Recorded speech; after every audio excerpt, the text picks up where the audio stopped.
ঘুষ এমন একটি শব্দ যা সব সমস্যার সমাধানে কাজ করে। যদি আপনি এই শব্দটি জায়গা মতো ব্যবহার করতে পারেন তাহলে সব সমস্যার সমাধান পেয়ে যাবেন এক নিমিষেই।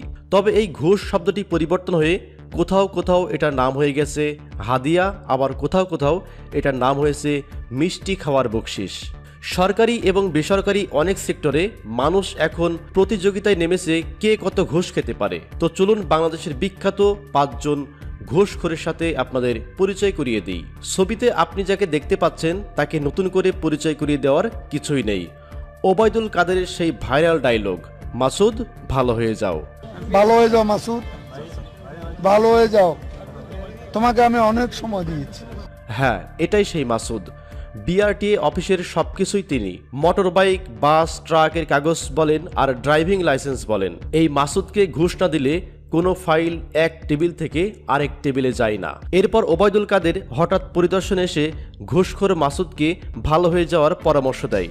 তবে সেই মাসুদ এখন ভালো হয়ে গেছে কিনা এ ব্যাপারে আমরা সঠিক তথ্য জানি না। তো মাসুদ সম্পর্কে যদি আপনার কোনো মন্তব্য থাকে তাহলে অবশ্যই কমেন্ট করে জানাবেন। বাংলাদেশের বিখ্যাত ঘুষখোরের মধ্যে আজকের ভিডিওর 4 নম্বরে অবস্থান করছে ওসি প্রদীপ। পুলিশের ক্ষমতার অপব্যবহার করে সাধারণ মানুষকে জিম্মি করে ঘুষ নিয়ে মুক্তি দিত এই ওসি প্রদীপ। ভয় দেখিয়ে মামলা প্রতি লক্ষ লক্ষ টাকা অবৈধভাবে আদায় করাই ছিল তার নেশা এবং পেশা। তার নিজের নামে ইন্ডিয়া এবং কানাডাতে গড়ে তুলেছেন 2টি বিলাসবহুল বাড়ি, স্ত্রীর নামে 150 ভরি সোনার গহনা, সাথে 2টি বিলাসবহুল বাংলাদেশে বাড়ি এবং ব্যবহার করার জন্য 3টি দামি গাড়ি। মাত্র 22,000 টাকা স্কেলে চাকরি করে একটা গাড়ি কেনা যেখানে দুঃসাধ্য, সেখানে এই ওসি প্রদীপ গড়েছেন সম্পদের পাহাড়।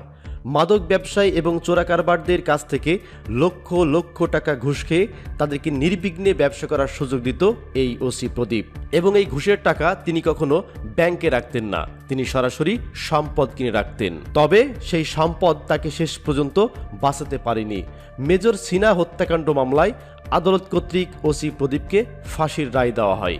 বাংলাদেশের আরেকজন বিখ্যাত ঘুষখোরের নাম হলো ডিআইজি প্রিজন পার্থ গোপাল। কারাগার হলো সংশোধনের জায়গা, আরাম করার জায়গা নাই। অথচ লক্ষ লক্ষ টাকা ঘুষ দিলে কারাগার আরামের জায়গা হয়ে যেত আসামিদের জন্য। সিলেটের ডিআইজি প্রিজন পার্থ গোপাল, চট্টগ্রামের সবাই তাকে টাকার কুমির নামেই চেনে। 2 বছর 3 মাস চট্টগ্রাম কারাগারে থাকাকালে তিনি বিপুল পরিমাণ সম্পদের মালিক হন। বন্দীদের জন্য বরাদ্দকৃত টাকা নয়ছয় করে দাগি ভয়ঙ্কর আসামিদের অন্যায়ভাবে সুবিধা দিয়ে তিনি গড়ে তোলেন টাকার পাহাড়। তো প্রিয় দর্শক, এই বিখ্যাত ঘুষখোর পার্থ গোপাল সম্পর্কে যদি আপনার কোনো মন্তব্য থাকে তাহলে অবশ্যই কমেন্ট করে জানাবেন। বাংলাদেশের বিখ্যাত ঘুষখোরের মধ্যে আজকের ভিডিও 2 নম্বরে অবস্থান করছে ডিআইজি মিজান। তিনি খুবই চালাক প্রকৃতির মানুষ। তিনি কোনো ব্যাংক অ্যাকাউন্টের মাধ্যমে বা নগদে কখনো ঘুষ গ্রহণ করতেন না। তার সিস্টেম ছিল সম্পূর্ণ আলাদা। ঘুষ দাতাকে তিনি বলতেন বাজারের ব্যাগ অথবা মিষ্টির প্যাকেটে ভরে নির্দিষ্ট স্থানে রেখে আসতে। তাতে করে ডিআইজি মিজান ধরা ছোঁয়ার বাইরে থাকত, কারণ এইভাবে ঘুষ গ্রহণ করলে কারো সাধ্য নেই এই সিস্টেমটা ধরা। এইভাবে চলতে থাকলে হয়তো আরও সম্পদের পাহাড় গড়ত এই ডিআইজি মিজান। কিন্তু হঠাৎ তার এক তরুণীকে পছন্দ হয়ে যায়। তাকে অস্ত্রের মুখে জিম্মি করে ফিল্মি কায়দায় তাকে উঠিয়ে নিয়ে এসে রাতভর ওই তরুণীকে ধর্ষণ করে। পরে বিষয়টা সাংবাদিক জানাজানি হলে ডিআইজি মিজানের একের পর এক সব কুকীর্তি বেরিয়ে আসে। তার নামে মামলা হয় এবং 14 বছর তার জেল হয়। তো প্রিয় দর্শক, এই ডিআইজি মিজান সম্পর্কে যদি আপনার কোনো মন্তব্য থাকে তাহলে কমেন্টে অবশ্যই 1 লাইন লিখবেন।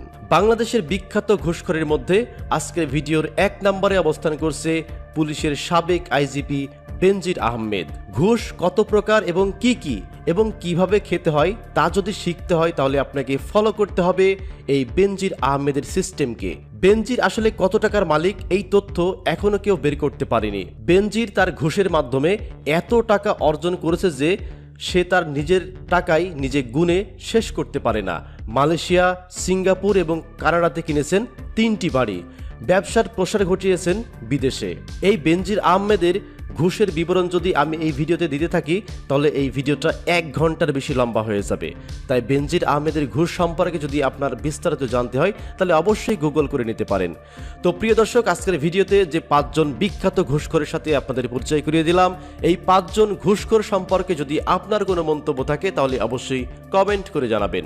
সকলে ভালো থাকবেন, সুস্থ থাকবেন, ধন্যবাদ সবাইকে।